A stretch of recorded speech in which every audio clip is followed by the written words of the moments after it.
everybody, and welcome to Our Life Beginnings and Noise.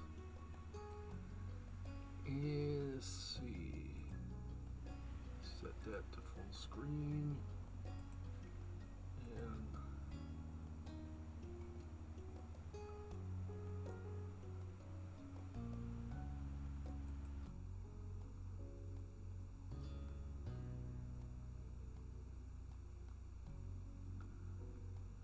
we're on the barbecue DLC. We're going to be doing the barbecue DLC and the Runaway DLC. We finished up Library and Ghost. So here we are.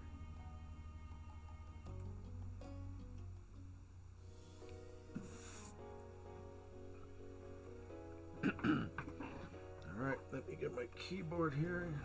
Get set up.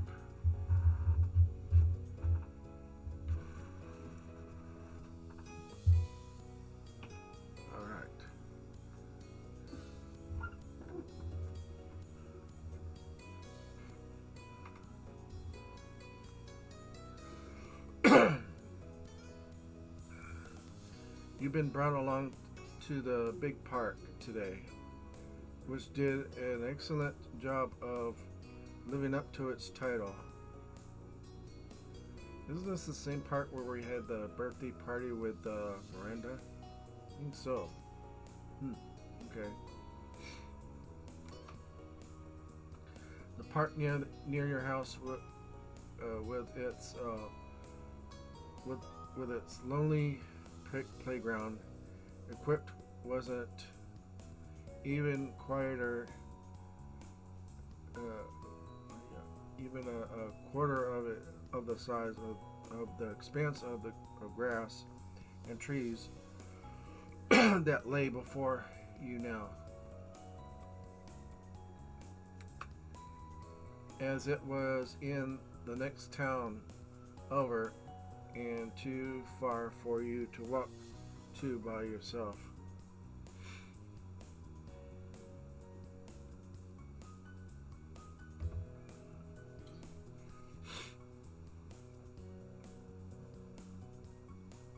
You didn't get to visit it much, and so you soaked up the environment. Another difference between this park and one in our neighborhood was that this one had visitors other than you, Lizzie, Shiloh, and Cove. Today, it was the busiest you've ever seen it, thanks to a community get-together, luring people from all over the local area with the promise of barbecue and fireworks. Must be 4th of July thing.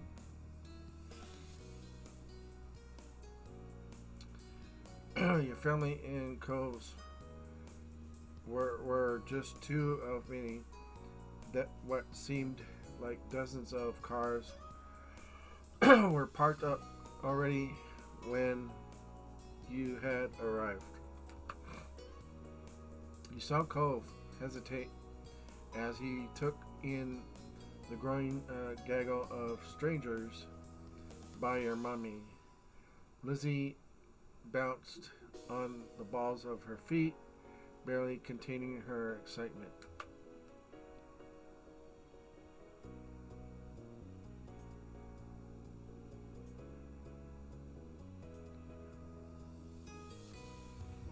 You couldn't wait for the fireworks.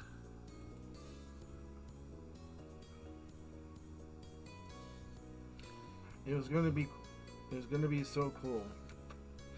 Mommy told you that the people who were running the community event weren't charging for it, but she wanted them to get something in return, which is why you'd not been allowed to touch the beautifully iced cupcakes she had carried on her lap during the drive over. It was a special treat for them. Every time the car made a turn, you'd clutch the box tight enough for her knuckles to strain. Much to everyone else's amusement, Mr. Holden, Mr. Holden's contribution to the party, a huge pack of juice boxes, was tucked under his arm after being retrieved from the car's trunk. You bet there had been no such dramatics around that cargo getting here in one piece. But the boxes did lack the beautiful shimmer of Mommy's treasured cupcakes. Okie dokie. Okie dokie, everyone's all set.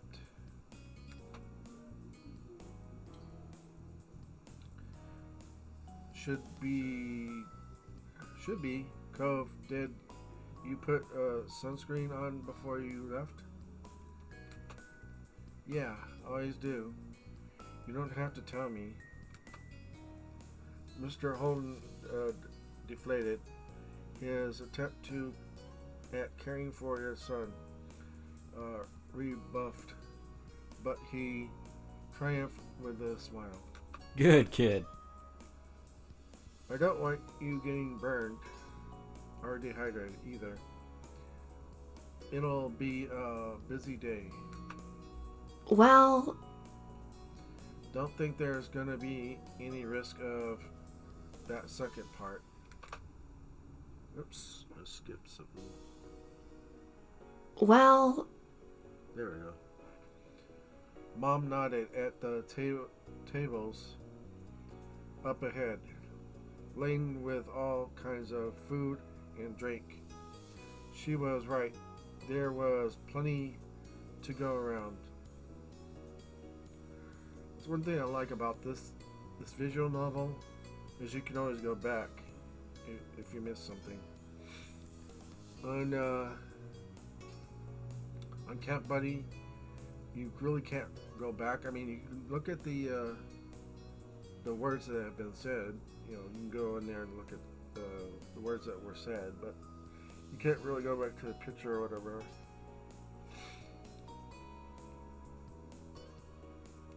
Anyway, the parents headed over with you. Lizzie and Cove trailing after them.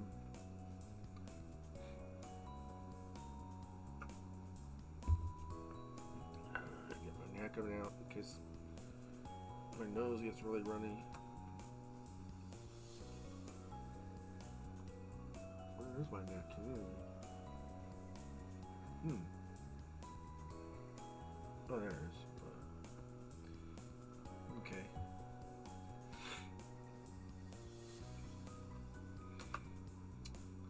A bunch of grown-ups were clustered around there, chatting, but you were more intrigued by what was on the tables.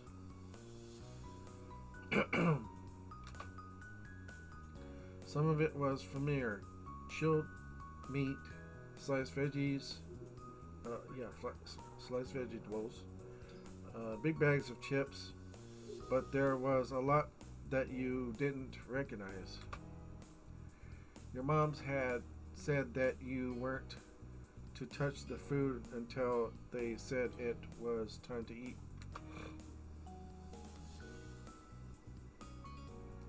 Let's see.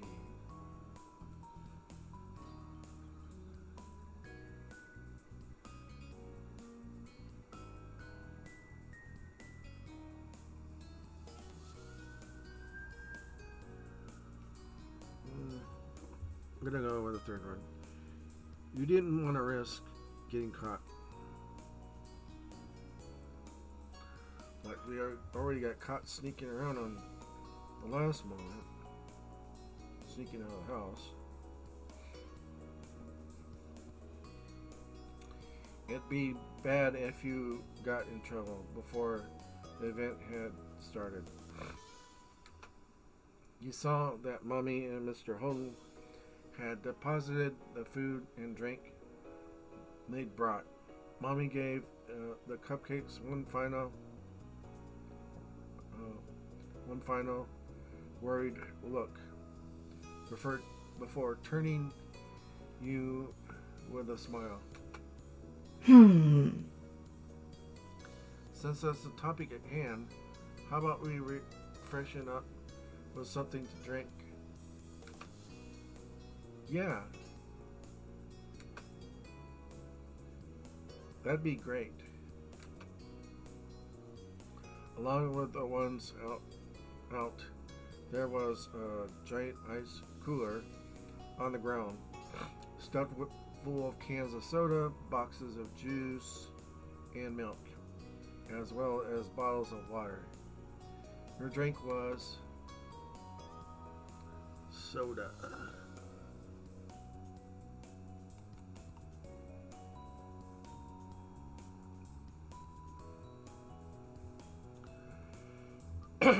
The bubbles in the soda tickled your nose as you gulped it down.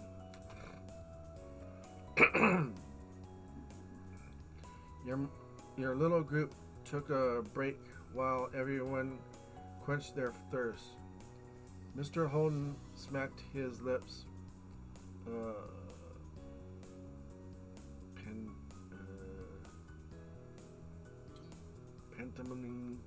Pantomime enjoyment? I think that's what it says. That hit the spot, but you kids should go have fun. You can take your stuff with you and join the other kids playing games.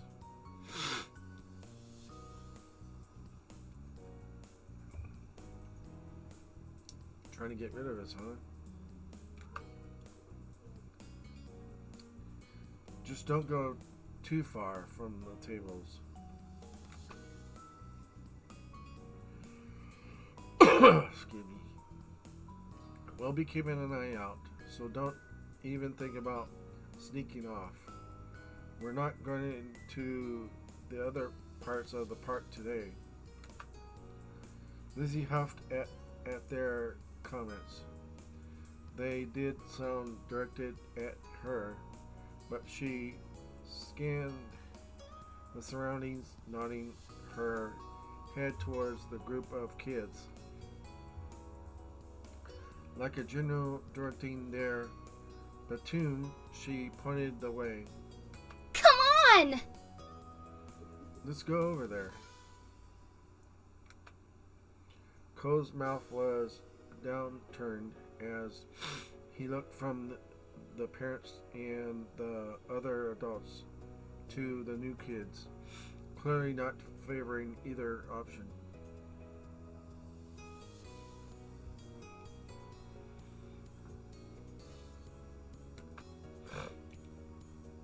But ultimately he hunched his shoulders and tagged along after Lizzie.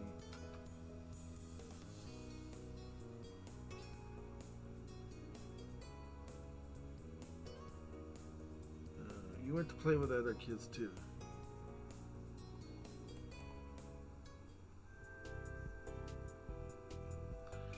You followed after Lizzie and Cove, who were waiting for you on the outskirts of the group of parents. Hurry up! You picked up the pace, moving into a jog. But when Lizzie pelted away at full speed, you and Cove had no choice but to break out into a run. The other kids who were far out in the field, still at your speed, it wasn't long until you'd reached them. As you approached, they turned around to greet the newcomers. Hi! I'm Lizzie. That's my little brother Chippy. The one with the cast is Cove. Hi. Cove simply lifted a hand in greeting. There was a chorus of hellos and names from the other kids. One of the kids looked to be about Lizzie's age or older. A couple seemed to be the same age as you and Cove. And there was one tiny little thing with his arms folded over his chest. What are you up to? The first kid, a boy, curly black hair and neon green sneakers, who introduced himself as Hayden, shrugged as he looked to the others. Not much. The second kid piped up. Lizzie had half her obscured behind the huge glasses she wore. We haven't decided yet. She glanced wistfully over her shoulder, following her gaze. You saw the spray of water first and heard the shriek as someone got splashed in the face. Before you spotted the person shooting them. Some people are playing with water guns, but there ain't any left. The smallest kid, Noah, grumbled at that. You guessed that was why he was sulking. Spencer, who hadn't said much, patted his shoulder. So, that's out. A kid raced over with a glint in her eyes and her braids streaming behind her. You spotted the plastic orange pistol in her hand too late, when the trigger had already been pressed. Ack. Rude. Hey. Lizzie, who'd been caught first, was fuming. Cove whipped the water off his face. You rubbed at your ear, trying to dislodge the water that had pooled there.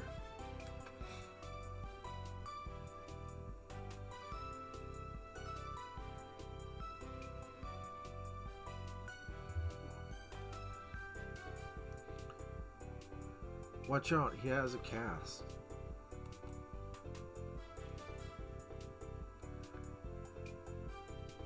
Worried, you looked at Cove's plastered arm. You knew that he had to be careful with it around water. It's okay.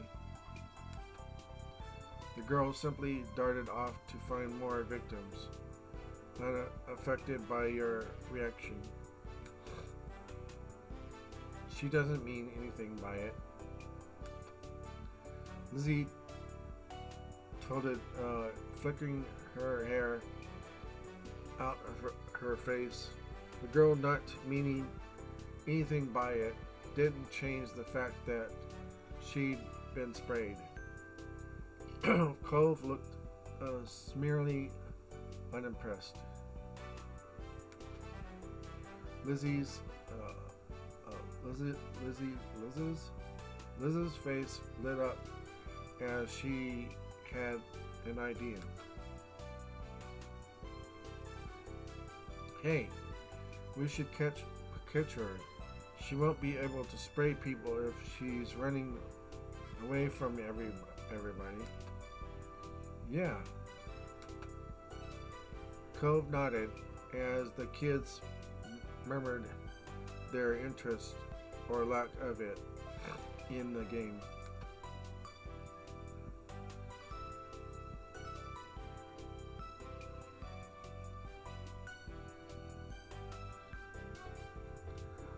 Let's do it.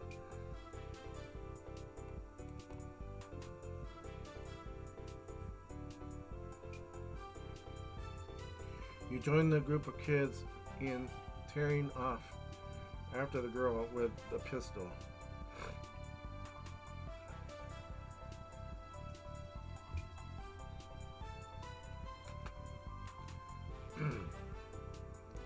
Spotting you all over her shoulder, she laughed and shot her pistol in the air.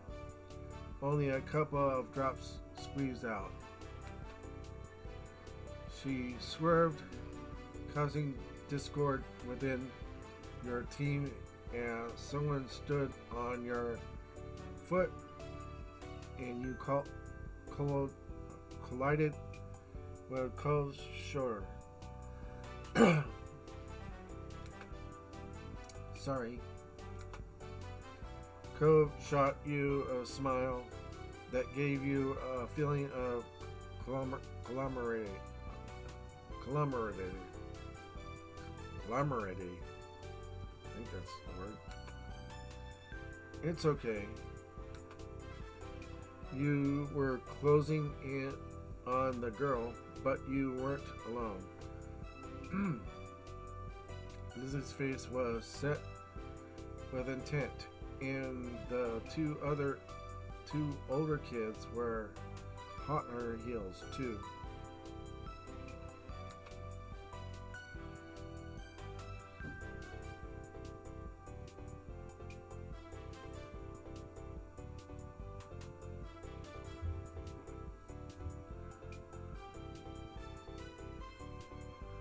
You outran them with effort.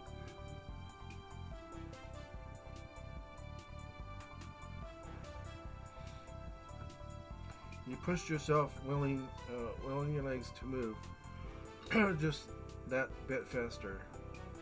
You were close, and then you tackled her to the ground. You did it. The girl who had been caught giggled as she got to her feet, bruising strands of grass from her knees. Smiling, Cove came to a stop at your side. Lizzie walked with delight, clapping her hands. The boy with the bright sneakers grinned. You're it. Now catch us if you can. Yeah. I'll do it. You won't get away from me. With that, you disappeared, squealing and laughing as you tried to evade capture. The sour mood from earlier had evaporated entirely, replaced by a light and playful atmosphere. Several rounds later, when most of the kids had taken at least one turn the scent of smoke whiffed up to your nose.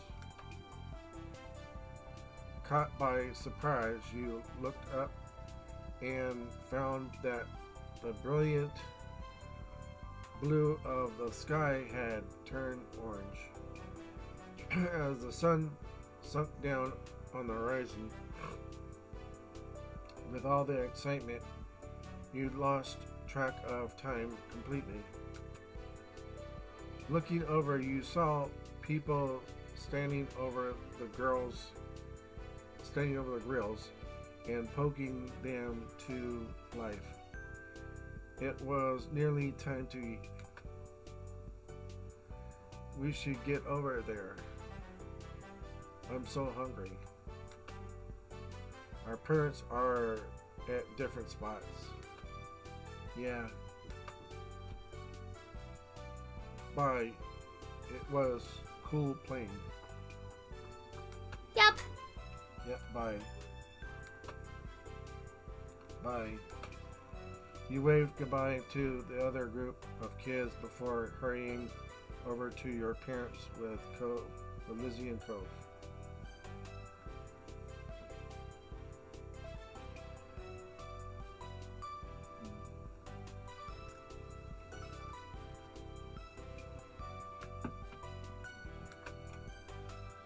Tickle unfurled in your throat, growing more persistent as you came closer to the source of smoke.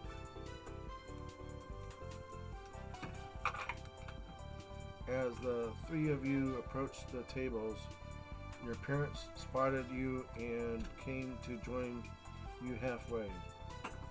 You tried to greet them, but another cough obstructed your words.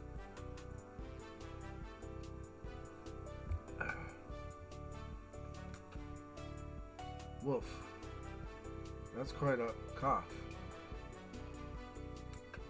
Oh. Are you alright, sweetie?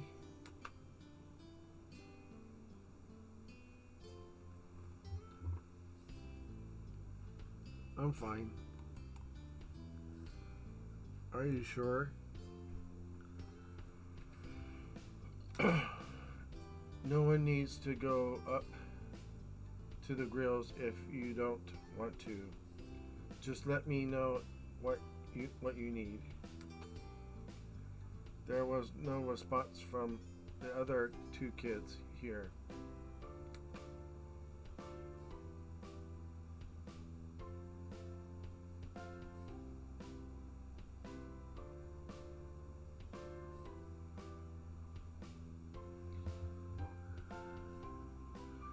Please, could you get it for me?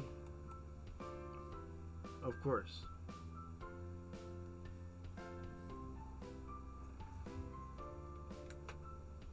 So, The main thing being served is kebabs. You can have whatever you'd like on it. There's different meats and veggies. Well, What would you like on yours? Mom is right. There's plenty of options.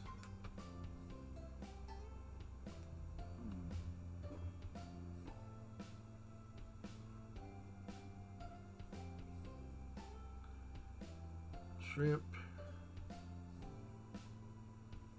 onions, peppers, and zucchini. And that's everything for mine. Sounds good to me. The veggies will be good for you.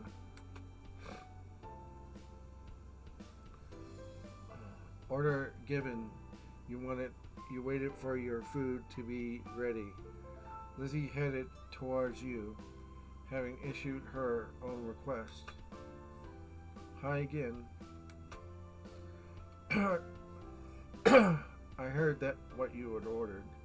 I'm getting a chicken kebab with all three colors of peppers. Noticing that Cove approached, she turned to him. What are you having? why? Why does it matter?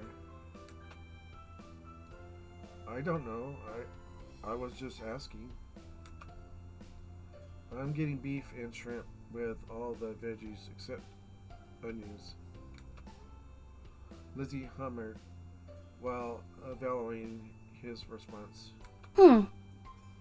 That's okay, I guess. But chicken is definitely the better one. When you can eat all the chicken, then you can eat all the chicken. I'm going to.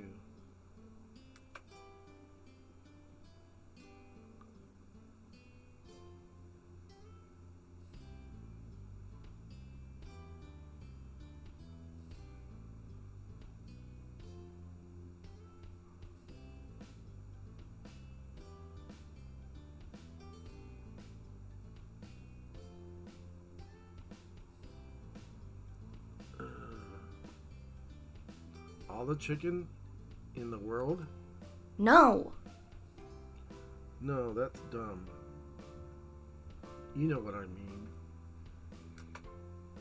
Lizzie peered over to the grills where the kebabs were being handed out. A growing assortment of kebabs collected in your parents' hands. They're coming over. Don't get jealous of mine when you realize you made the wrong choice, Cove. I didn't make the wrong choice.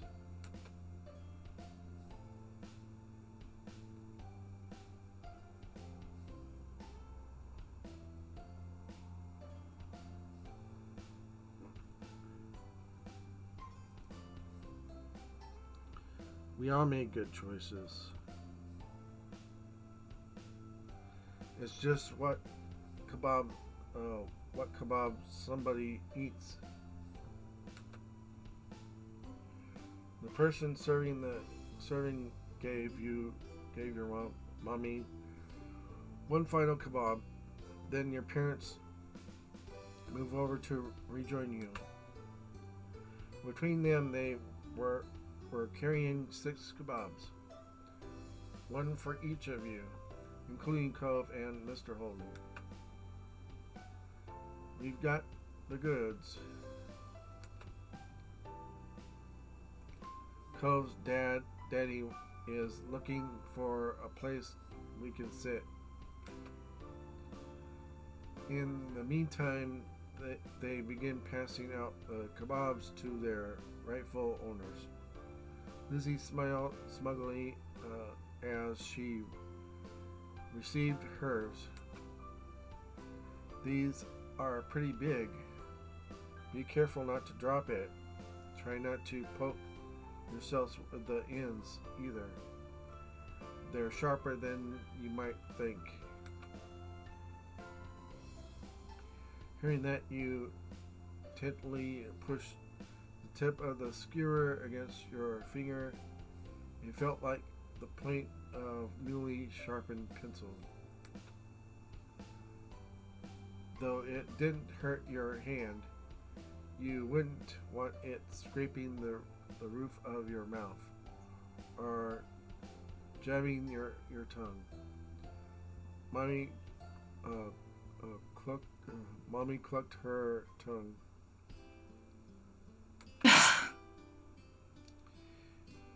It would have been nice if the options were a little easier to manage and less messy to eat, especially for smaller kids. There aren't even plates for everyone, so we could sit the food down for a second. That's what you get for the price of free, but we can hack it, right? Lizzie nodded her head vigorously, clutching her kebab like a trophy. Your mom's led you back to the tables. It was immediately evident why Mr. Holden had sent you to scout out. The benches had quite quickly filled up as people got their food. Mr. Holden was standing over a corner section near the edges of the sitting area. He beckoned your group over to join him. You clambered onto the bench, taking care not to let your kebab slip from your fingers. Cove took a seat next to you. Lizzie took the other side. Your mom passed the final unclaimed kebab to Mr. Holden. Thank you. Thanks. This looks delicious. Thank you for getting us space out here. Everyone tucked into their food. You gobbled it up eagerly. only potentially obstructed by the awkwardness of eating from a skewer.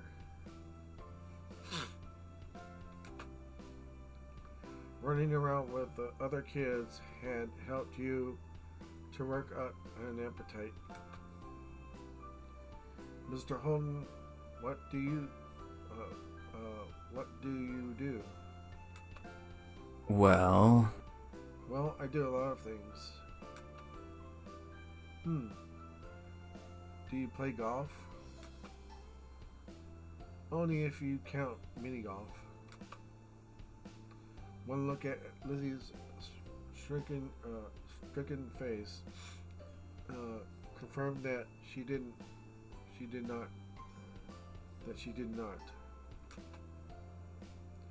She could enjoy the occasional round of mini golf place, especially if she had an audience to impress. But your sister took her passion very seriously.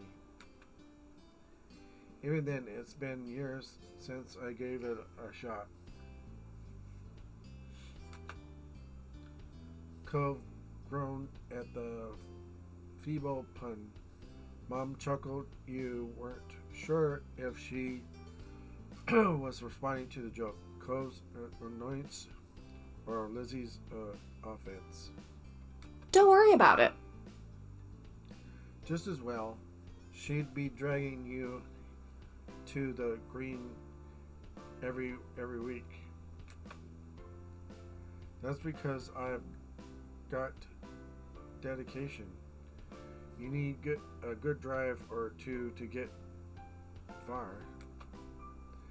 Mr. Holden nodded, clucking his tongue in appreciation. Cove looked from his father to your sister, lost in the conversation. Outclassed in golf and wit. I don't get it. A drive is a type of golf shot. You should give real golf a try. Maybe I'll even teach you some tricks. Don't try to change my dad to be more like you. Lizzie gave Cove a dirty look at the accusation. Mommy felt the need to move the topic ahead before it got heated. How nice. That's really sweet of you, but I'm sure Mr. Holden is busy. He might not have time for another hobby. Yeah, I don't think I'm made for that. Still, the offer is appreciated. Why? Then tell me something. You really do already? Then tell me something you really do already. You just go away every day. I like scuba diving, though with the business, that's more work than play these days. Surfing and reading and snorkeling.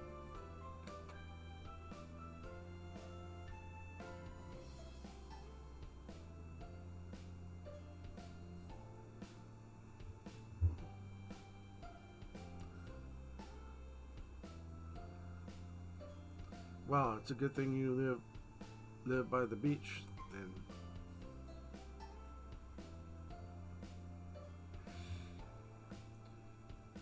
Don't I know it? I have nightmares about moving inland. No way. That's not a good joke. The sun had been setting when you'd got your food, and by the time you'd finished, night had truly fallen. your sticky fingers were the only remaining evidence of your meal. The kebab had been a great combination, more than the sum of its parts. The seasoning of freedom to choose every ingredient yourself was that made it something to remember. Rising from the table, Mommy held up her water bottle. Okay, now that the food is gone, you've got to wash your hands. Okay. Chippy, Lizzie, please hold them out. Lizzie compiled, coming over and cupping her hands together in front of her. Mommy splashed some water over her fingers. Lizzie rubbed them together, working off any residue. Here. Mom passed her a paper towel from her purse, and Lizzie used it to dry off her hands. Your turn, Chippy.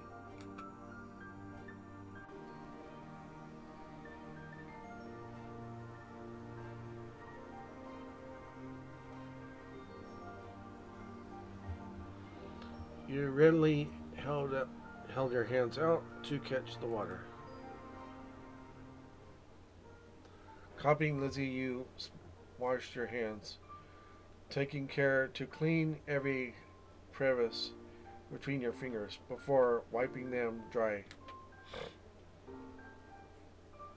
Nearby Cove had taken his own course of action, wiping his hands on his pants and leaving a stain where his fingers had been. Mr. Holden shook his head. Come on. Yeah, we're gonna have to get you past that. Your habit of doing that. Let's clean that off, pal. He scrubbed at the fabric with a scrunched up napkin. Dad, it's not that bad. When everyone went cleaned up, or cleaned as they could be, with the limited facilities, Mom spoke up. Let's go. Let's go. One last check at the coolers and restock on drinks before the fireworks show. No time. We got to get a good spot. Everyone's going to be taken. Everywhere's going to be taken. How about I go ahead and save a space again? You can meet up with me in the field after getting the drinks. And I'm going with Cove's dad. I'll find the perfect place. Okay. Sure thing. I could use an extra pair of eyes. Mommy shook her head willfully at Lizzie's even more enthusiastic than usual attitude. That's fine. Alright, me, Cliff, and Lizzie can go find a place to sit. Pam, Cove, and Chippy, do you want to go get the drinks? Okay.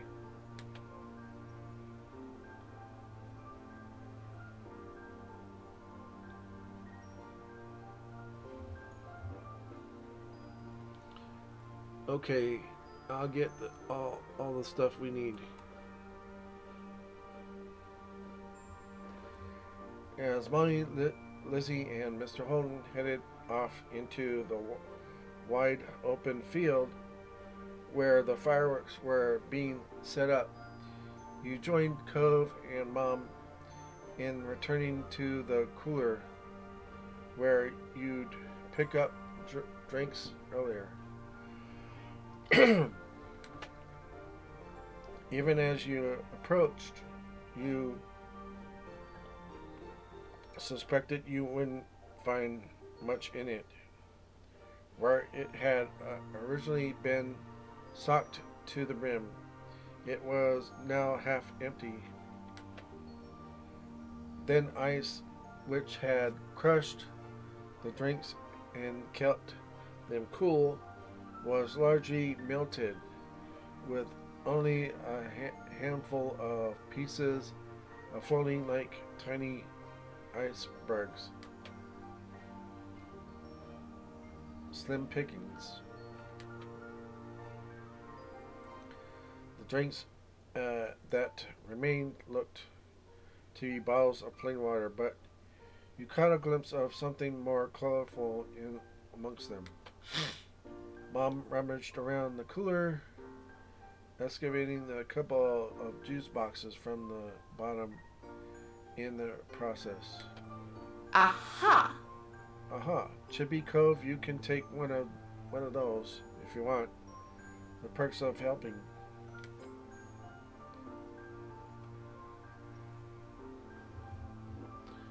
You took a juice box for yourself.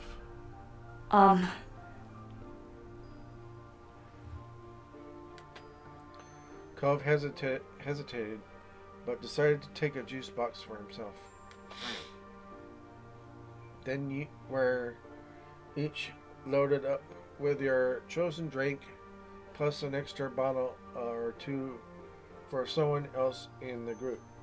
Mom's phone started to ring. She jiggled the water bottles over into the crook of her arm and looked at the caller. It's Mommy. Hold tight while I get this. How are you? Hey, hun. How's it going? Did you find our perfect spot already? She nodded along to the call. Punctured by the ohas. As Mommy gave her directions, catching your eye, she gestured towards the grassy area. You've got a place. Come on. We'd better hurry before the show starts. You and Cove jogged after your mom, who led you through the field, and the separate groups of people assembled there, back to the rest of your families. Hello! Hello. We're here, and we came bearing drinks, though there wasn't much left. The three of you handed over the spare drinks. You gave Lizzie a bottle of water, but she only had eyes for your juice box. Chippy and Cove have juice. They helped get the drinks. You got to pick where we sat. Don't be selfish. Now stop being a little bee. Come on. No. I'm not. Good. Then you're going to thank us for bringing you your very own water bottle. Thanks. Once everyone had been equipped with a drink for the big event, you sat on the grass beside Cove and waited for the magic to begin. Most people in the park had taken a seat now, with a few stragglers silhouetted back at the tables in the distance. A few rambunctious kids were still dashing about, but their number was steadily decreasing as their parents called them over in restored order. Someone bearing a cardboard box waved between the groups. pausing every so often. You nudged Cove and pointed. What are they doing? It looks like they're handing something out. I can't make out what it is. What a pickle. I hope it's not drinks. Mommy chuckled, but Lizzie and Cove were now watching the store of mystery goods keenly. Are they gonna come to us too? Mom softly put her hands on top of your sister's shoulders, as if she feared Lizzie might bolt over to the stranger. Lizzie didn't even glance at her, eyes locked on the potential prize. I don't know. In that case, Well, we'll have to wait and see.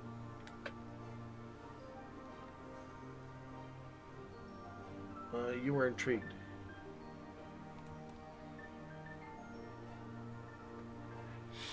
Studying the man with the box closely as he gradually meandered nearer, you could make out that he was handing out small items to most of the groups he stopped at. They seemed too short to be water bottles, but beyond that, it remained a mystery. Then the boxman made his way to your group. Evening, I'm handing out dessert. Any takers? There's dessert? Lizzie squealed, hopping off the ground. The man chuckled. Yeah, it looks like little ice cream sundaes. I'm gonna take that as a yes. Ice cream's on the menu, vanilla flavored with a twist of either chocolate or strawberry syrup. Nice. Nice.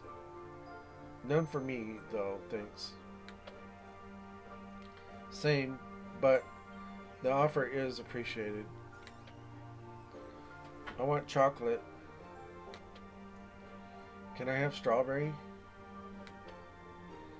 And a strawberry for me too, please. Now you are going to have to make a decision, chocolate or strawberry.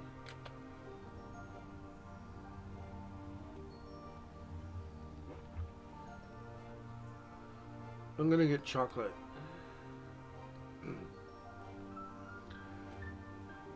Reaching into the box, the man brought out requested ice creams and tossed them out.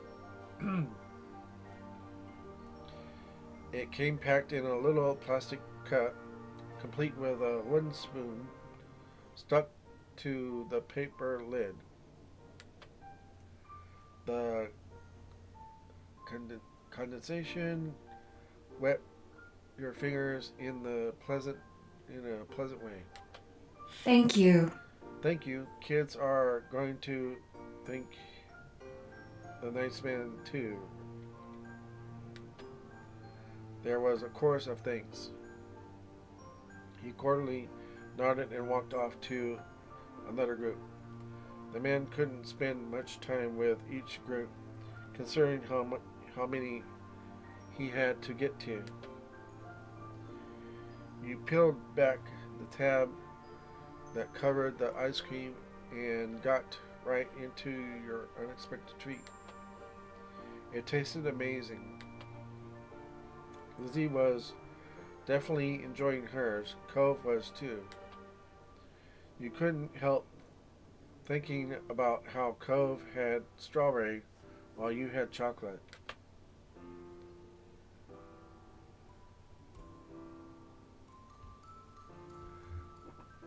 Want a bite of mine?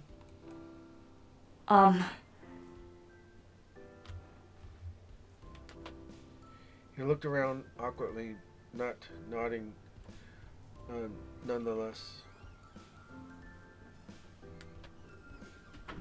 You caught a bit of ice cream, making sure to hit the chocolate swirl that distinguished it from Cove's, and held it out for him. He nodded. He nibbled at it. Hmm.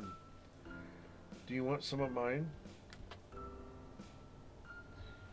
Yeah.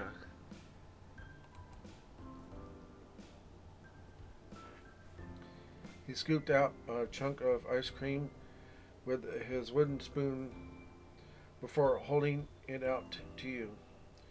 You took it uh, gladly.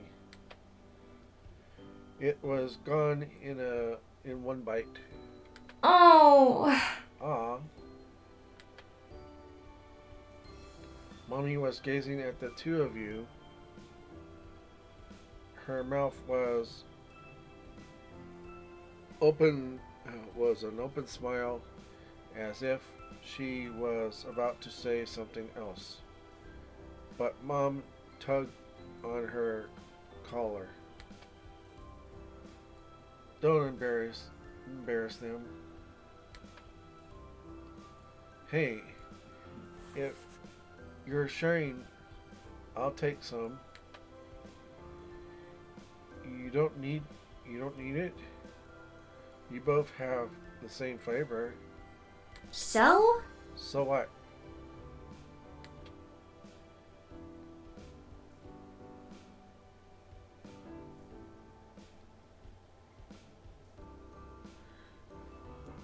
You can have some.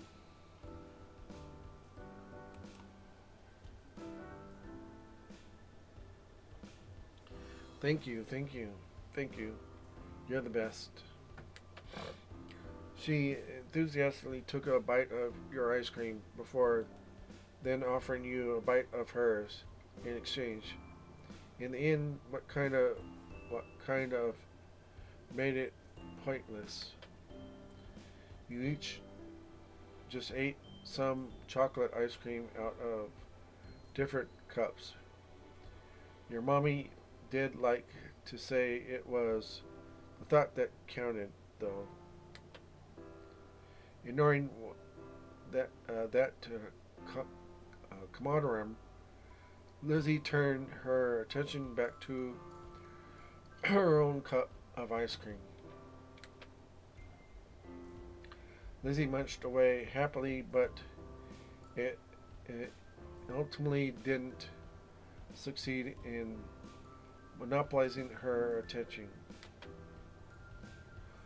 Eyes wide, she looked at her mommy and pulled on her pants.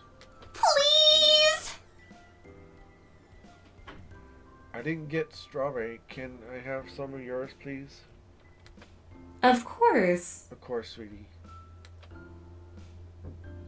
Lizzie cooed with excitement as mommy presented her with a droplet of the ice cream and a syrup mixture. Licking her lips, Lizzie lapped it up. Mommy, come on now. Come on now. Lizzie has all the ice cream she needs. She simply laughed and pinched Lizzie's cheek, then dug her spoon in again and held it out to you. I just can't resist. Chippy, would you like some of mine? He's got a whole cup of ice cream to eat already. Had a bite of Cove's and Lizzie's. I think that's plenty. But that's not the same as getting a little extra from your mommy.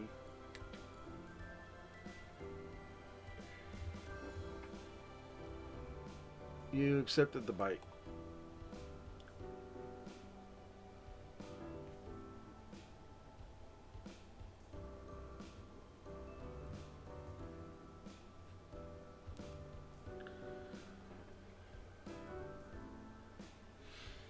You ate the treat being offered, much to Mom's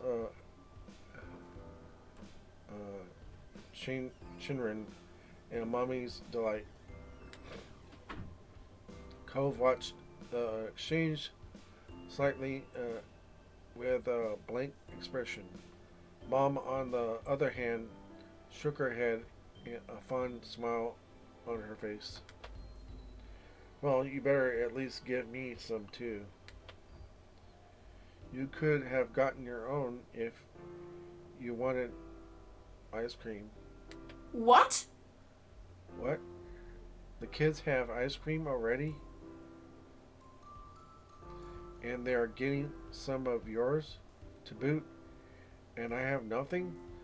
Now is when you decide to be firm. Laughing, Mommy fed some ice cream to your sulking mom. She could never actually follow through with being tough. There, there. All better now. Yes. Good. Now, how about you, Cliff? Would you like some? No. I'm still okay. But thanks for keeping me in mind. Cove, it's only fair that you get the choice, too. Cove shook his head firmly, concentrating on his own cup. Mommy smiled. It's okay, as long as no one is feeling left out. Mommy was always so nice to everyone. Then the firework cut through the sky, whistling as it ascended until it hit the crescendo with an explosion. The park flashed as if alight. As if alight. Squealing, Lizzie leapt to her feet. Her forgotten ice cream tumbled to the ground as the firework crackled into tiny drops of glitter in the sky. It's starting. Everyone else looked up in the sky as another firework whistled through the air. With its explosion, Lizzie would jump into the air.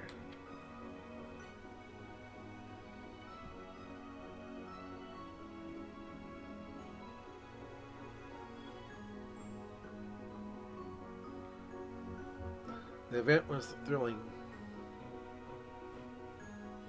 Okay.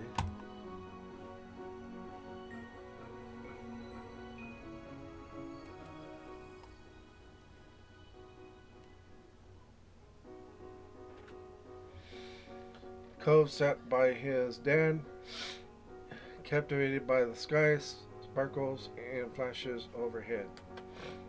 Mr. Holden watched the fireworks scene impassively. He did smile at you, and even gave a thumbs up when he noticed you looking over. Mommy hopped to her feet, pulling Mom with her, pushing her into joining Lizzie with jumping up in tandem with every crack of a firework. Mommy then bent down to offer you a hand up too.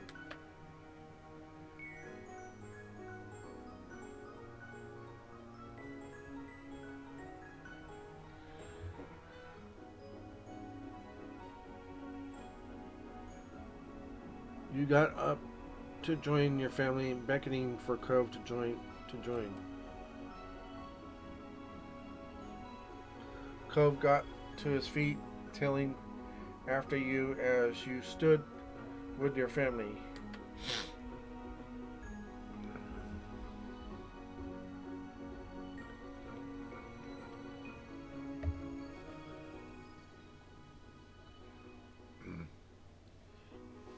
Your mom's faces lit up, literally and metaphorically, as you approached.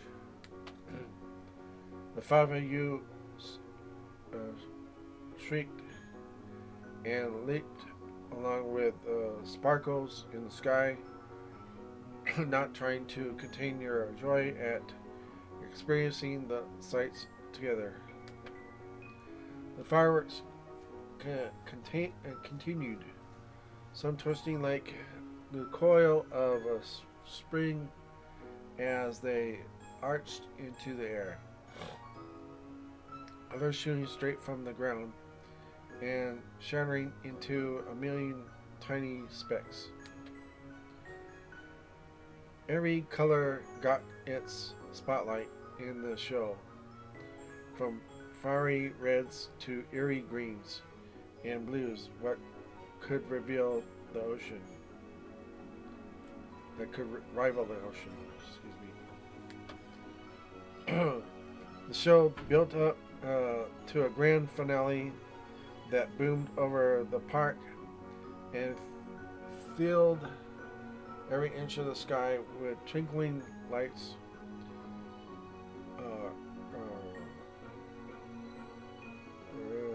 representing the full spectrum of the rainbow. The exhilaration had fueled you with while the fireworks were going off was kept dry now that the show had finished.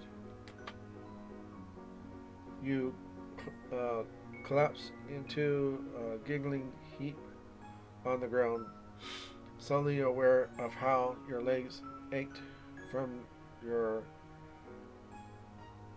exertion.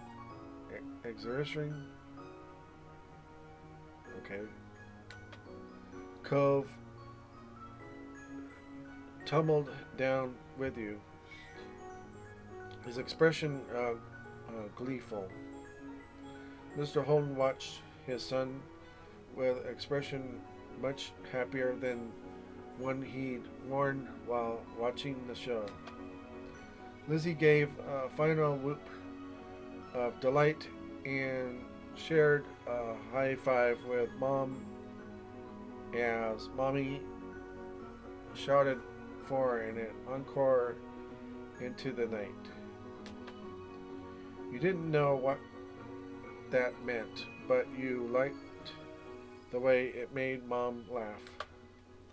Though the sun had gone down long ago, the air on your bare arms was warm. You took in your giddy family, their spirits buoyed by the firework display. Then your new friend had his father, who looked happy in their own quieter way and smiled. Oh, excuse me. Yeah. This had been a pretty special night.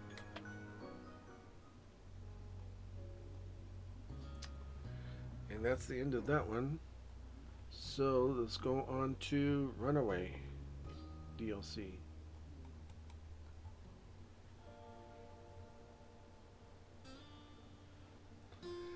It was early and you were on your way to the playground. Lizzie planned on joining you there later.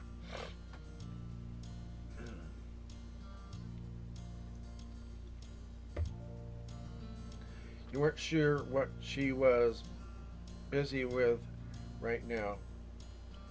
Older kid stuff you imagined. That was okay. What was forefront in your mind was if Cove might be free to come too.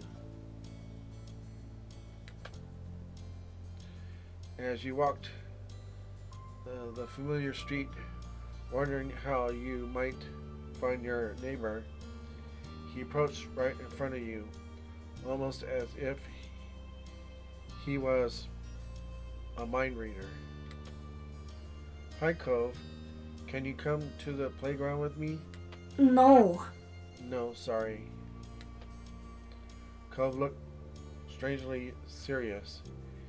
It had to be even bigger deal than whatever mystery thing Lizzie had to do. I'm leaving, Chippy. What? Where? He shifted, and your gaze was drawn to the backpack slung over his shoulders. Cove liked to stuff things into his pocket from what you've seen, but people sometimes carried bags with them. It hadn't been very attention worthy until now. The pack was decorated with cartoon waves and dolphins. He gripped one of the straps tightly with his good hand. I just wanted you to know. Cove didn't glance up and meet your eyes. You started to grow worried.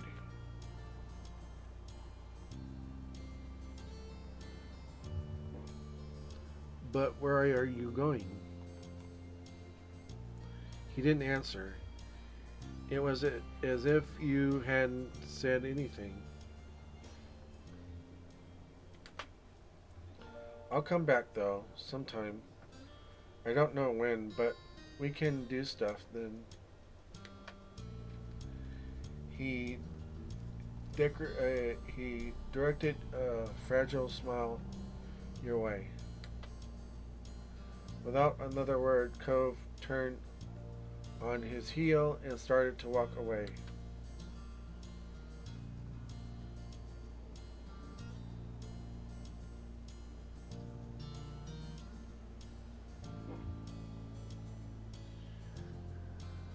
Wait.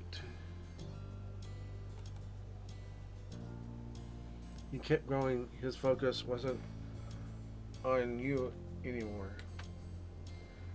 What was that about?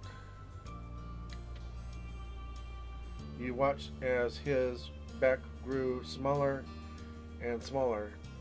Then you realized what you were still standing in the middle of the sidewalk. You thought about your earlier plan of playing at the park. Suddenly it didn't seem as fun anymore. Not without Cove. But it wasn't like you could force him to play with you. He had things to do.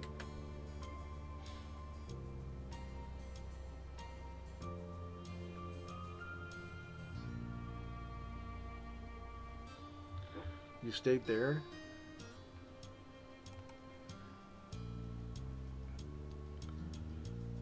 You could play at the park some other time. It wasn't like it was going anywhere, and you couldn't bring yourself to leave like this. You didn't move from your spot. You just continued to look on quietly. It didn't take long to realize that he was just going up the street. You were positive there was nothing good over there. Not the park, nor the beach, or the store street, or his house, or anything. He was new. He might not know what you did. You jogged down the street to catch up to him. You slowed down once you reached his side. He glanced at you from the corner of his eye and and frowned. Mm. Go away, Chippy. I just wanted to say you're going the wrong way. There aren't any places the way you're going. His mouth twisted further. He didn't appreciate your warning. I'm still going. Why?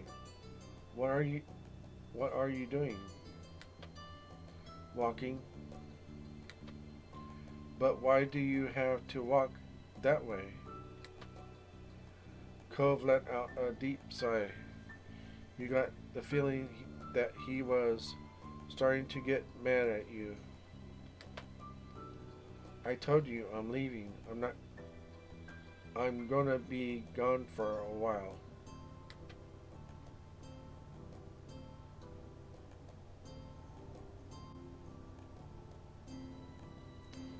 I still want to go with you. You can't. Why not? Cove came to a sudden stop. You almost kept walking ahead of him because you weren't expecting it. My dad doesn't know if you come, you'll get in trouble when he finds out. You felt a knot start to grow in your stomach. You're not supposed to be leaving? His expression was grave. He shook his head. Dad isn't home right now. He left him a letter. I left him a letter, so he won't get confused when he gets back. But you can't tell anybody about this, okay? You can pretend you never saw me.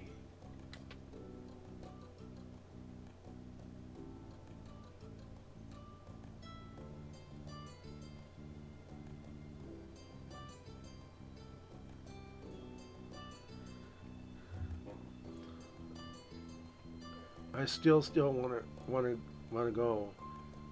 I don't care if I get in trouble.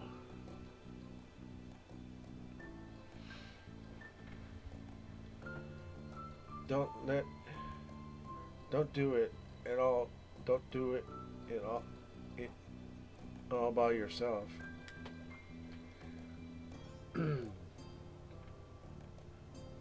Cole's heard expression wavered. You could tell that he didn't expect you to say that. Really? You don't think it's a bad idea or something?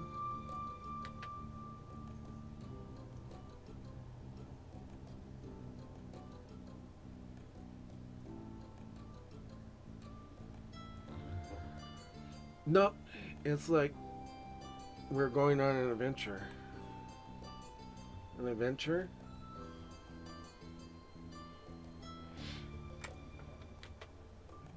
His lips curled into a smile. Okay. Okay, you can come.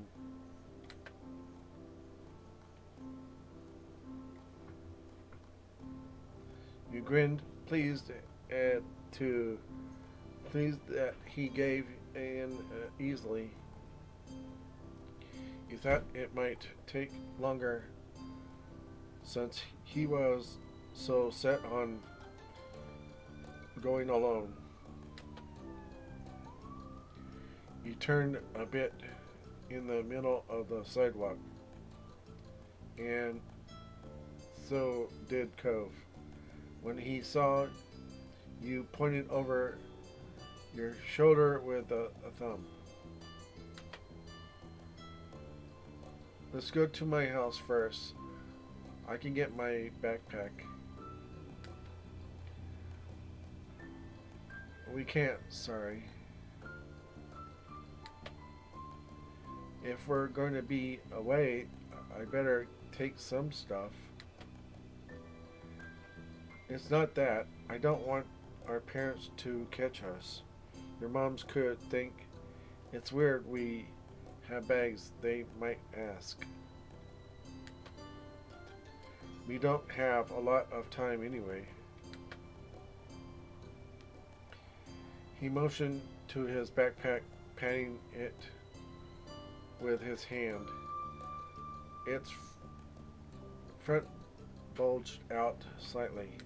It's okay. Don't worry, I packed snacks. It'll be alright. You were taken aback. There was going to be food to eat. He thought of everything. Cool. Then let's get going. Cole smiled. He seemed to be in much better spirits than when you first ran into him. You were glad. He wasn't always this upbeat. That was fine, though otherwise he couldn't be Cove. He wouldn't be Cove. But you liked seeing him smile. Cove took the first step, and you mirrored him as when both of you ran up the street. You both were off to places unknown. You ran through the first few neighborhoods like that, your feet pounding on concrete. Whenever one of you got tired, you'd take a break for a minute. The moment there was a sound, you'd be off again, in case someone you knew might realize what you were up to. Because of how cautious you were, the two of you didn't run into anyone, not even other kids enjoying their summer. It was like you were spies or superheroes with secret identities to protect, on the run from bad guys. As exciting as it was, you were still glad when you got the opportunity to take a proper break. Cove waited for you to stop once you got out of the residential district. The houses disappeared, broad storefronts taking their place. You were all the way in the business part of town.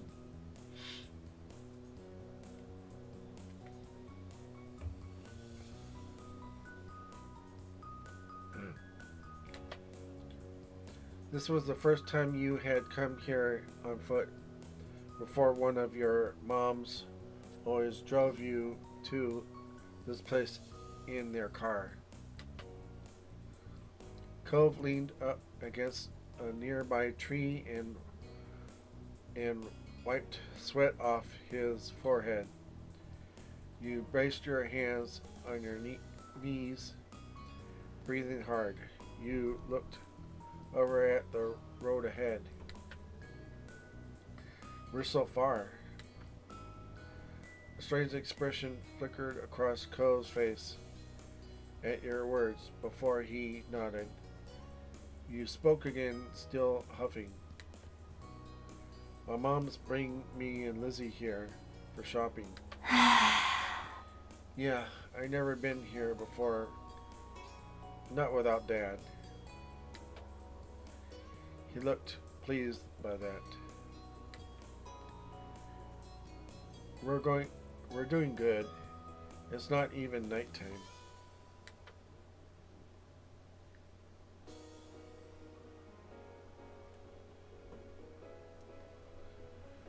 Yeah, you felt good too.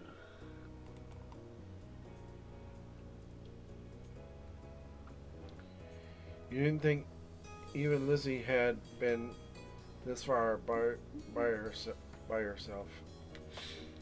Sure, you were here with Cove, so you weren't alone, but still, this was great. Cove slid his backpack off, unzipped it, and you watched curiously as he stuffed a hand in and searched for something.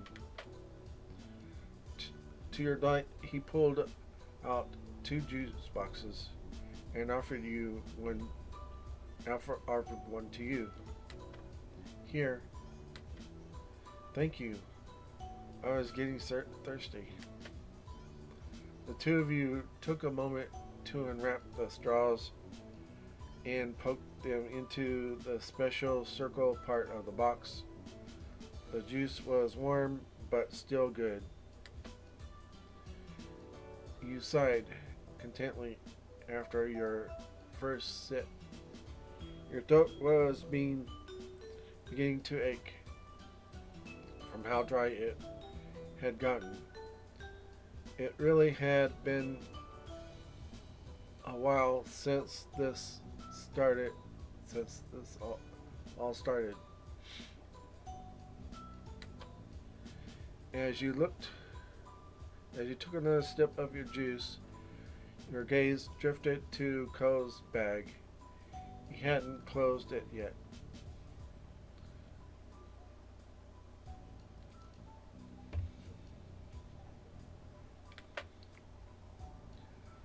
What else is in there? There's still a few juice boxes left. He peered inside and began to list off items he spotted them. I got some snacks from the kitchen too. Chips, muffins, bananas, candy.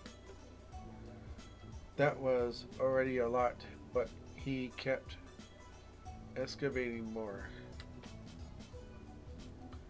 I also took a couple of clothes, a flashlight, a first aid kit from my dad's bathroom, and a blanket. Oh, and some money my dad gave me a while ago that I haven't spent yet. Your mouth had made a small O halfway through his litany list. You bought a lot of stuff. I wouldn't have thought to grab a flashlight or first aid kit. I told you I was going away. You didn't know what to say to that. The little smile Cove had been wearing earlier was gone by now, like it never been there in the first place. You watched as he zipped up his backpack and slipped it on. He started walking without a single glance over at you, though he did still take small, unhappy sips of his juice. For some time, the two of you went forward in complete silence. The more ground you covered, the more serious Cove seemed to become. He hadn't looked at you or said anything in a while. He just taken your empty juice box from you and stowed it away in his bag. That was it. You knew there had to be more to all this for him. It wasn't a fun adventure. It never was. The sun diluted itself from its place in the sky, dripping lower and lower. The street lamps came on. It was as if they were anticipating nightfall.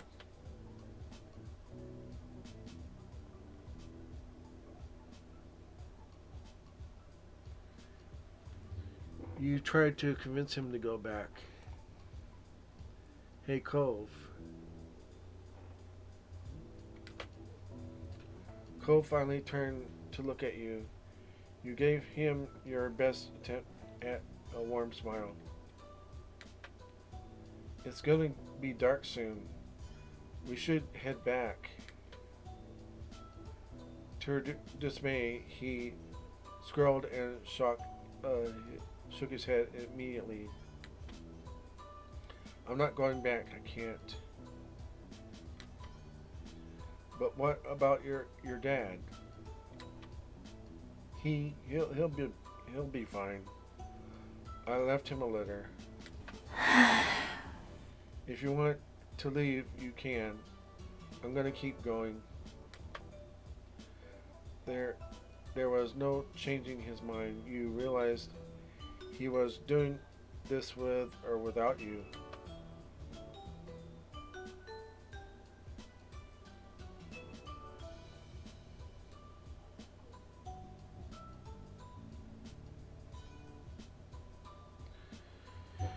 You gave in and kept walking with him.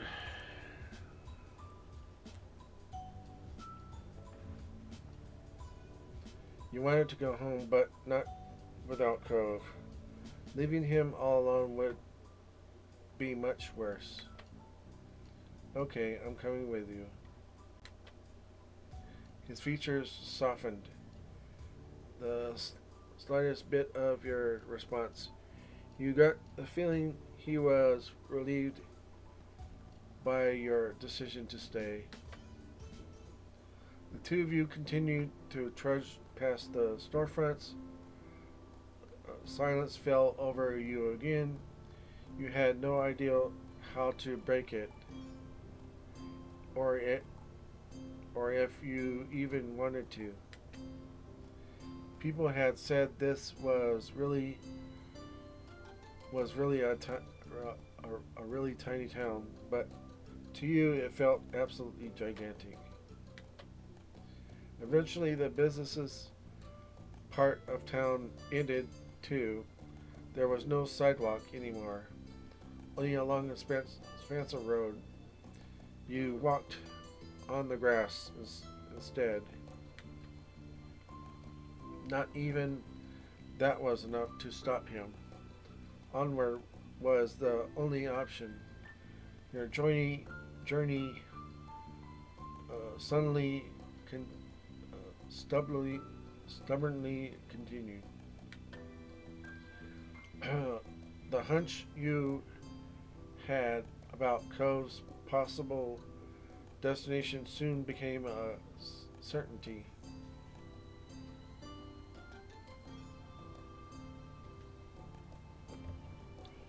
There was only one way out of town, after all. Your feet hurt. You were tired. The two of you didn't have any parents with you, but somehow you had reached the edge of Sunset Bird. That's what the sign told you. You had lived in Sunset Bird forever, and it was a very rare occasion that you see this sign. Most everything in your life had happened inside the city limits. The endless road ahead seemed scary in a way. It paralyzed you. You glanced at Cove. You had made it here just before nightfall, but now what? Outside of town, there was nothing. How would he get to where he wanted to go? Cove, however, didn't falter. He kept walking. As he neared the sign, he finally stopped. That was a relief.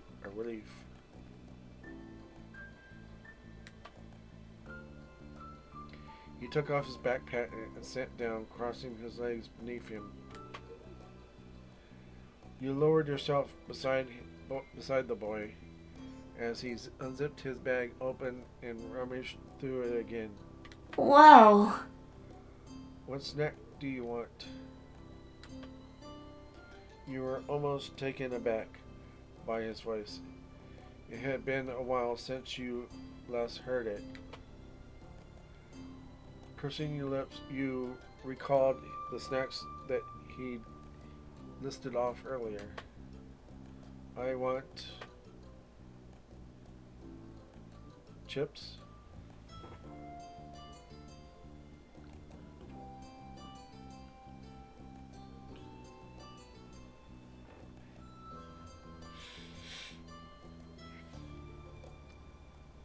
He pulled out a packet of chips for you and a muffin for him. After passing you your food, he took a big bite out of the top of his muffin. You peered over at your friend. He started. He stared at the path, still ahead with a solemn expression. You turned away.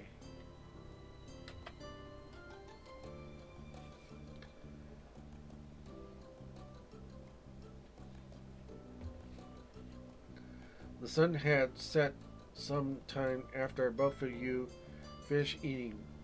Now it was dark, apart from the faint moonlight. You watched as Cove grabbed the flashlight from his bag. What are we gonna do? Sleep out here? I guess. He was speaking defensively again. Cove flicked the flashlight on. A beam of light cut through the darkness, quickly illuminating the area you sat in. You pulled your knees up to your chest, wrapping your arms around them. You weren't cold. Summer nights were still sort of warm. You just felt like it. Is it okay if I ask something? Cole's focus didn't waver from the road, but he nodded. Why do you want to leave Sunset Bird so bad? At first, Cove was quiet. You started to think he wouldn't say anything. Then he spoke. My mom called today to check up on me and stuff. She asked what Sunset Bird was like and how I was doing. It was okay. But when I asked if she'll come here, Mom said she couldn't. I can't go back either. Not right now. She was going to move somewhere else first. Cove glared at the ground. His voice cracked as he continued. It's not fair. Why can't I even see her anymore? He used his uncasted arm to rub both of his eyes. I'm gonna go myself. I don't need anyone to take me.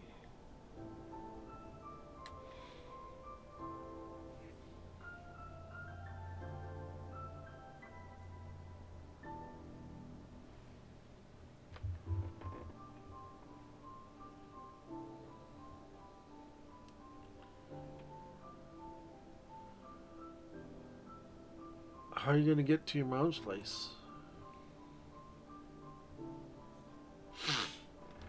He just wanted to see his mom. Maybe you would have had the idea to run away too if you were Cove, but that doesn't mean it'll work. I'll walk there. I brought supplies. Isn't it really far? Cove was silent for a moment. You poked a hole in his perfect plan. Then he shook his head like he was trying to clear it. When he spoke some more, it was mostly to himself. If I don't go see Mom, then she's... Fresh tears glistened in Cole's red-rimmed eyes. He suddenly tried to blink them away, but they slipped down his cheeks. You frowned at the sight. No matter what, you hated seeing him cry. What'll happen? Mom doesn't call that much, and I haven't seen her in a long time, in so long. Cove hiccuped, wiping his face with the back of his arm. Yeah.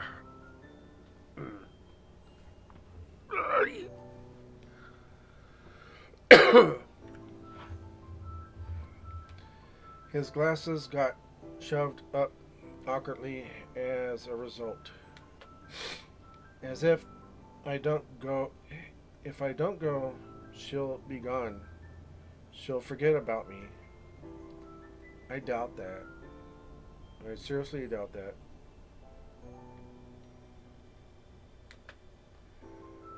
She wouldn't do that. How do you know? She's your mom. She loves you. Your mom's always said that it must be true for Cole's mom too. Cole sniffled. He seemed conflicted. I'm not sure if that's right. You were at a standstill.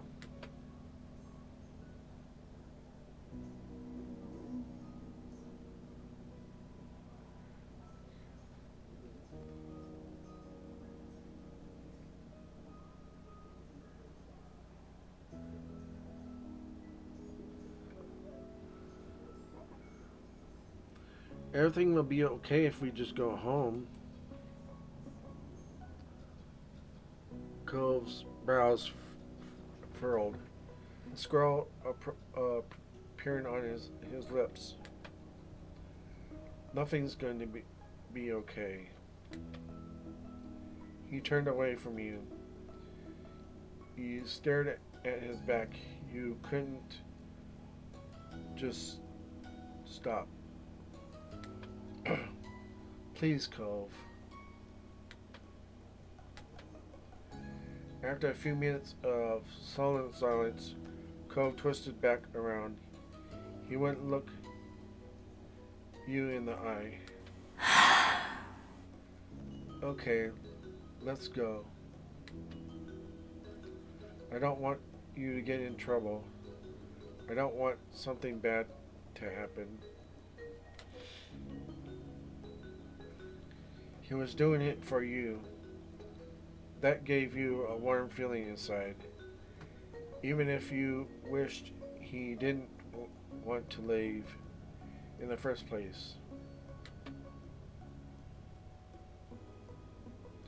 And that was that. Together you walked away from the exit sign. Your feet hurt a lot by this point. You were so tired, but you convinced him you were bringing Cove home. And that's what mattered. On the long walk back, it was only thanks to an occasional street lamp and faint moonlight that you could see in the dark light. You were content to stick close together.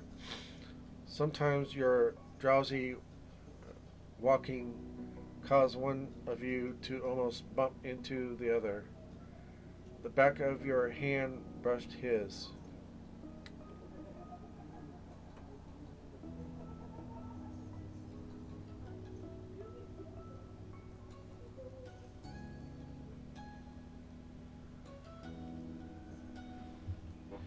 You held on to Cove's hand. You reached out for his hand and slipped it into yours easily. His palm was warm. Cove glanced at you, looking surprised. Then he smiled. His fingers curled around the back of your hand. The two of you continued down the street, hand in hand. You weren't sure how much time passed. All you knew was that one moment you were finding the dropping of your eyelids while shuffling near Cove on the sidewalk. And the next you were back to attention by the blaring beep of a horn. Cove froze. You whipped around to see a car approaching you. It was difficult to make out who it was. The headlights were so blinding. Instead of continuing down the road, the car slowed near where you sat. The window rolled down, revealing the face behind the wheel. It was very familiar. "Mom?" She shouted back, and not just because there was some distance between you and her. "Where have you kids been? I've been looking everywhere for you." "I was trying to help Cove." She stopped looking at you, instead staring hard straight ahead. Both her hands were gripping the wheel. In turn, Cove gripped your hand tighter. This was hard to face. Guilt ate you up from the inside. All right. "Get in. Let's get you two home." At least you made her showing up worth it. Your feet were aching like crazy from all the walking you'd done today. You yanked open the side door, slipped inside the back seat, then clambered over so Cove had enough room to climb in too. He followed in wordlessly, tucking his backpack near his feet.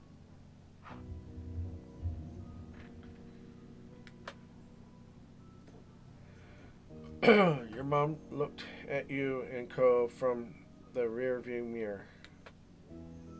The two of you had us extremely worried. That wasn't a good thing to do. Not at all. She shamefaced you with you both nodded as one. Sorry. "Sorry, Miss Prince." "Sorry, Mom." She softened immediately, not enough to actually let it go, though. "You'll have to apologize to everyone else, too." With that, Mom started the car up again, and you were off. For the rest of the car ride, no one said anything. You thought all of you were pretty tired. In fact, you must have dozed off at some point, because you woke up in the sound of the engine stopping. When you opened your eyes, you realized Cove was looking over at you. He was tense. We're back. You yawned and got out of the car. Cove came out after putting his backpack on again. Mom locked the car door and motioned you two towards the house. She opened the front door and let you go in first. Mommy appeared quietly. She must have been waiting nearby. There was a phone in her hand. It worried you, thinking about who she might have been talking to. The tight line of her shoulders relaxed when she saw you and Cove. Oh, thank goodness. You found both of them. Yes, I did. They were walking down the main street together.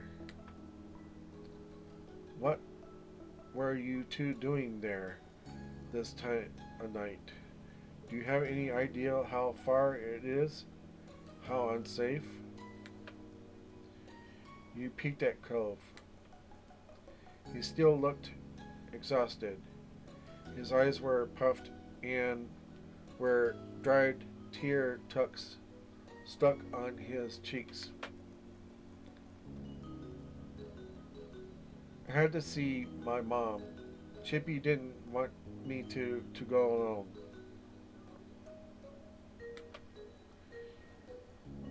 Your moms shared a look. You weren't sure what it meant, but they always did that. You wondered if they could read each other's minds.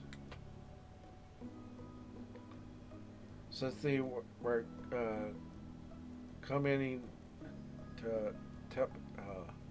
telepathically, you stole a glance around the house. Lizzie wasn't anywhere in sight. Where was she? She must have finished whatever she was doing that morning ages ago. Where's Lizzie? Your sister's in her room, fast asleep. The same way you should have been. She went out earlier to look for the two of you when she accidentally found out you were both missing. She tried to pretend otherwise, but you made her sick with worry. Said she checked all the hiding places she could think of, but couldn't find either of you. You and Cove exchanged remorseful glances at that. Mommy noticed the discomfort. Okay. You two must be sleepy. You can sit down wherever you like.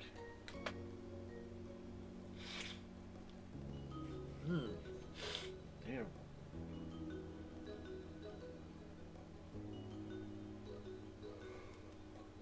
Allergies.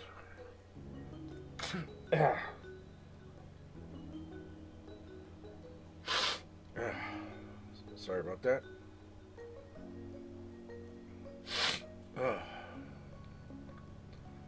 Mommy smiled warmly and motioned the two of you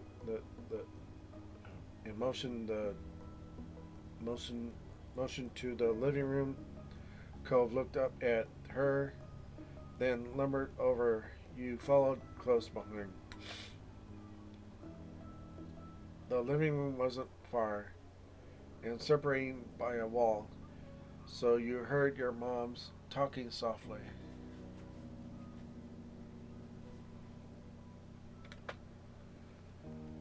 He wanted to go see his mother. Poor thing. Well, That explains it, at least. Still, I'm sure it excuses it. I'm not sure it excuses it. It was so dangerous to go off into town like that. He's having a hard time right now. You can't expect a child to handle it maturely. True, it can't be helped. But that's enough of that.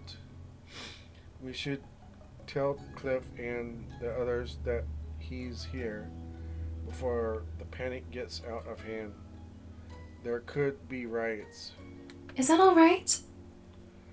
I'll call, then go to the front door to tell everyone still out there.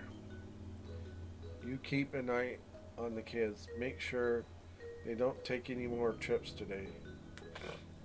Got it, hon. Cove just sat there on the couch, sitting his backpack down beside him. He stared at his hands.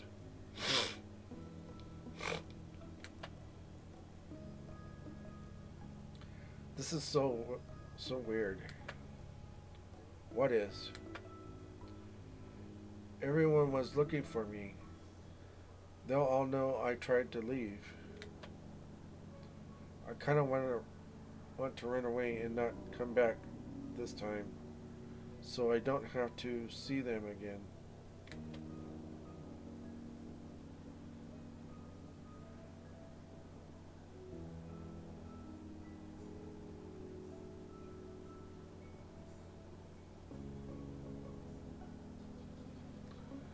Please never run away again.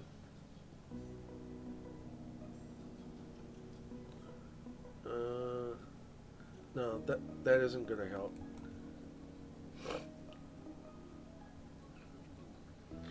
You just need to talk to them. They'll forget about it. I guess I'll have to. Before you could say anything else, the front door opened. Your mom was back with Mr. Holden close behind her. He made a beeline for the couch, his gaze trained on his son. Cove? Cove, God, are you alright? Strands of his hair had fallen out of his ponytail. His eyes were darkened, like he had been crying too.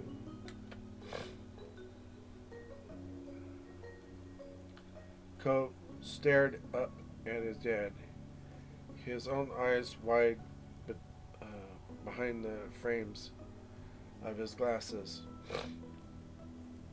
He really had expected it to be such a big deal. I'm okay. Good. That's good. I'm glad to hear that. He clasped a hand on his son's shoulder, attempting a smile. But the corners of his lips twitched and smacked.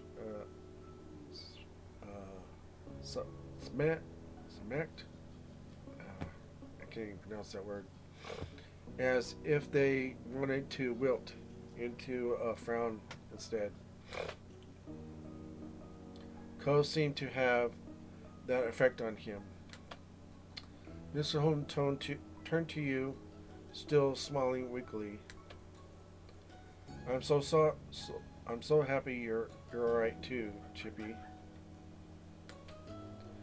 Then he looked at your mom's. Thanks for your help, as always. He laughed pitifully. I'm sorry. And I'm very, very sorry for ruining your afternoon with this. I can't apologize enough. It's okay. It was no trouble, Cliff. Really. It couldn't be helped. In a way, something was bound to happen sometime. Besides, he wasn't the only one who decided it was a good idea to disappear today.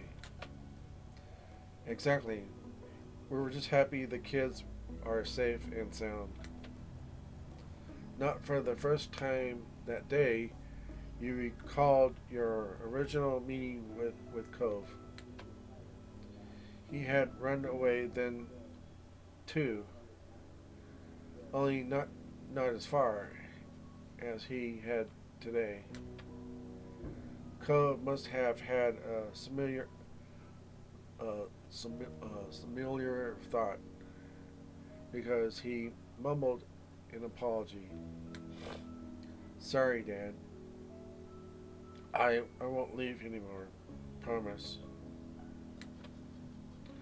Some life seemed to return to Mr. Holden, thanks to his promise. This time around, his smile was more genuine. I'm so glad. That's a relief to hear. Next time you feel like running off, come to me first, okay? We could talk about it. I'm here for you. Cove nodded. His dad reached out and amused his hair playfully, although he made a face. Cove didn't try to dodge the hand as he usually did. Let's go home, bud. I bet you're as tired as I am. Mr. Holden took over carrying Cove's backpack, still clasping a free hand on his son's shoulder when he stood up from the couch. The five of you walked over to the front door so you could see them off.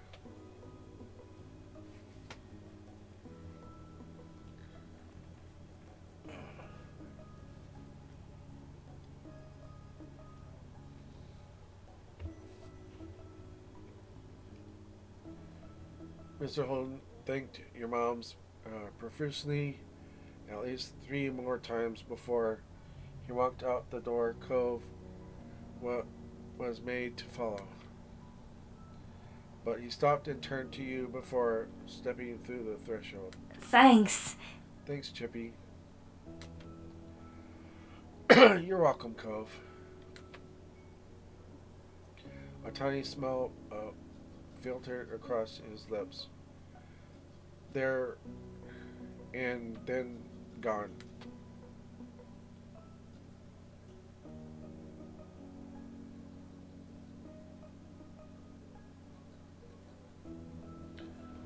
You hugged him.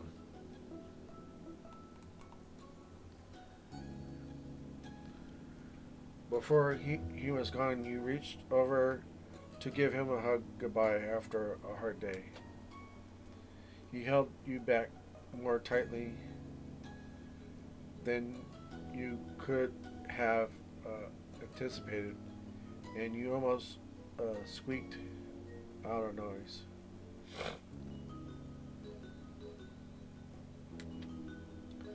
I'm glad you're here. His embrace was tight, but brief. He let go as soon as he said what he wanted to. With that, Cove left. Mommy closed the door behind them. You were practically dead on your feet at that point. Your fatigue must have been obvious because your mom sent you right to bed with no more discussion on what happened that day. Once your head hit the pillow, your eyes slipped closed on their own.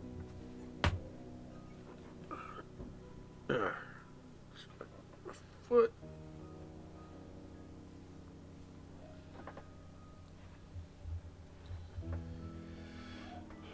Your eyelids were so heavy you couldn't open them again until the next morning.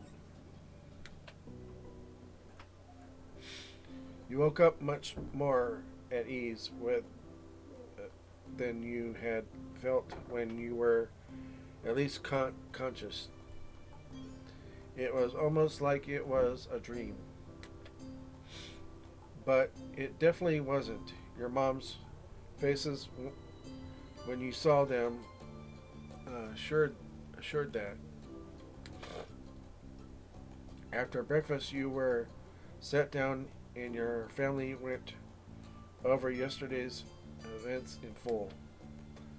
They were none too pleased that you joined Cove despite knowing that he wanted to leave.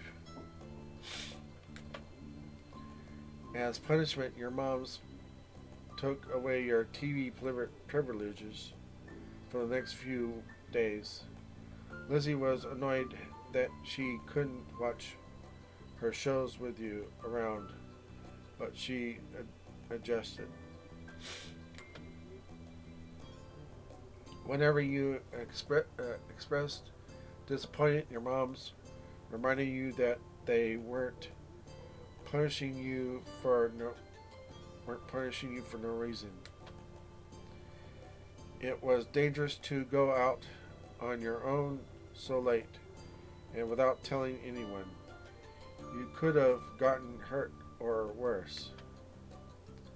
As a sip you were, you understood. Mr. Holden talked to Cove about what happened to you. He didn't know what was said exactly, but Mr. Holden forgave Cove immediately. He didn't do anything to punish Cove for running away. He blamed no one but himself for Cove's desire to leave home. You caught your moms discussing it once in hushed tones, frowning at each other. It was pretty serious. There was a word used you hadn't heard before. Self-flagellation? Flagellation? I think that's the word. But there wasn't anything they could do to change Mr. Holden's mind. Your neighbors stopped you and Cove often for the next. Your neighbors stopped you and Cove often for the next few weeks, next week or so, to express their concerns and disapproval of the event. Still, as they always did, days continued to pass.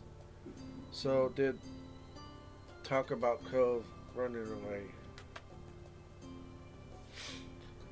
Things eventually returned to normal as they had to. Summer kept going and you kept having experiences you shared with Cove. And that's it. It is all done for that. Save it right there.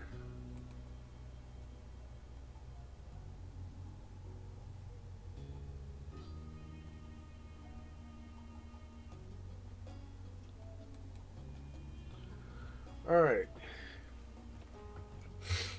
Thanks for watching on my YouTube channel. Don't forget to click the like button and the subscribe button if you haven't done so already.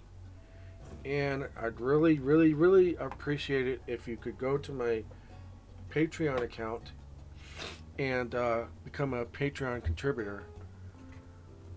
Oh, why is it skipping through? Okay, there it goes.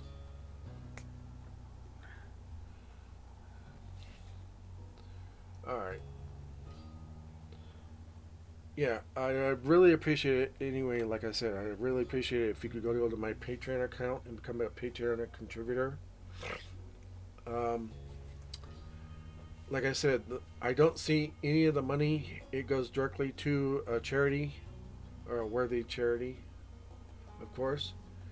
And I'm still running that special. If you become a VIP contributor, $25 contributor, you will receive either a sticker or a button pin with a picture of me in my fursuit, of course, and it'll say, thank you for becoming a VIP contributor. So, with that, I'm going to click out of that. And I will see you guys later.